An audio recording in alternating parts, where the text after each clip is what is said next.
Welcome to the Ed Answer Key, the podcast where in the time it takes to complete hall duty and attendance, we embark on an educational adventure for both teachers and families.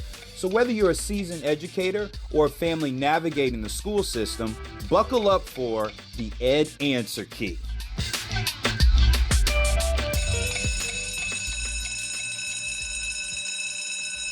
I can think of a teacher specifically in one of my buildings. She's one of those, like, I'm doing it today. Like, I'm going to try, like, I'm just going to do it.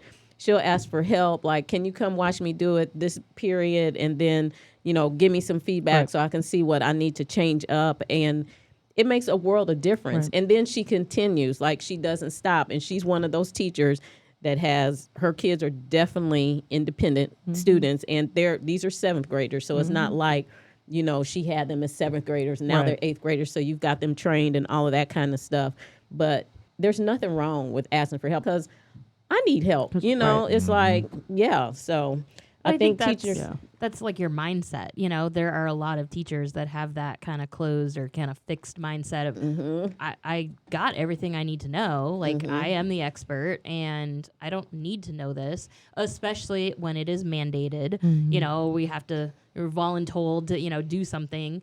And it's like, no, I'm good. I don't need that. But those of us who are constantly looking for ways to grow and, you know, like, we want to learn more, it's going to be more successful. I mean, why not? Right. It's like we want our students to have the growth mindset, but then we don't have it for ourselves because we know everything. Although I will say, a lot of times PD becomes the next thing. This is the new initiative for the district or for the state. Or, you know, we got this going on and it's going to be great. And we're going to focus everything on this. And then it lasts a year. You're like, cool. Okay. If that. Exactly.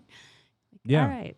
My previous district, they did PD well. But, like, we were involved in it constantly. It was like a non-negotiable. You just did it. Sure. Like, you'd go, I mean, hell, we'd even sign up to go on Saturdays, believe it or not, like for mornings sessions. We'd try to go after school. You know, we'd try to go in the summertime with our people.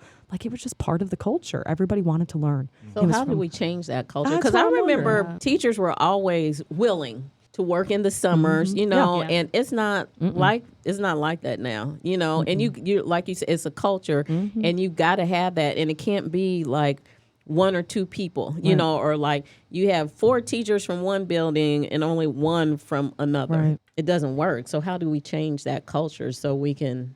Well, I think to some degree we have to offer PD, like we have to see PD outside of our prep time and outside of our 30-minute time on that one day a week.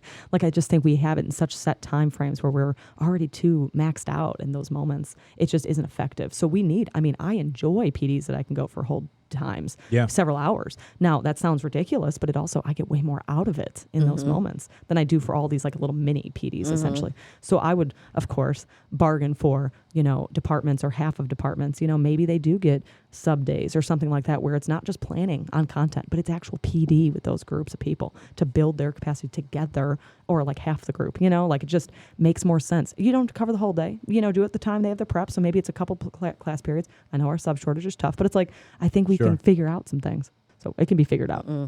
If they communicate to me how this is going to affect me personally, like in my classroom, more than we're doing this and we're going to have to do it, much like what you were saying, Willie. The message of how this is going to positively impact like your instructional workflow or how this is going to affect your students, that message is not communicated clearly to the teachers. Because as teachers, if you're in there long enough, you are the expert. Like you are the expert. Like, how do you know? And most individuals that are giving those professional developments about how you can upgrade your teaching or your classroom, they haven't been in a classroom in a long time. And I know they haven't been in your classroom in a while or if ever. Well, I guess how is it that you're going to be able to do that? And communicate it clearly. Oh, I think some of it comes from having PDs by people that you don't know, people that you're unfamiliar with, so you can learn from some new ideas. Sure. In a new environment. Not in your school. And maybe not in your school, right? But then also like a little travel, I think that just changes people's mindsets. But I do think like you can also see maybe it's surveying, maybe it's, I know things are sent out and we don't give a lot of value to it, but it's like the district office level, there's enough people that I think, hey, maybe we should just ask, like, what kind of PDs? Don't just tell them this is what we're going, and maybe I know that there are some initiatives that have to be discussed in some capacity, but too often we go to these PDs and we're just like, it's shit we already hear, or it's the same thing over and over, and it's like, we want something new. Or I don't have time to deal with this right now. So you table it, and I sit there and listen, and then I'm like, okay, I'll figure it out over the summer, right? Because I don't have time right now. Right, and that's what I think. And a lot of times, the best parts of professional development are those kind of down times where you just have time to talk and share ideas, and maybe and not collaborate. Plan, but like exactly, you're just bouncing ideas. I mean, and especially if it's people that work in different schools or work in different districts as you. And, you have that common thread of whatever the professional development is, the topic, maybe we're all science teachers or we're all, in the same whatever. But you have that time to just talk and share ideas, and you hear things that you wouldn't have heard if you were just at school. Yeah. Sure. And it's valuable. Thanks so much for joining us for this episode of the Ed Answer Key. Your support means the world to us. Be sure to stay in the loop about upcoming topics by downloading our free podcast companion at www.edanswerkey.com. So until next time, class dismissed.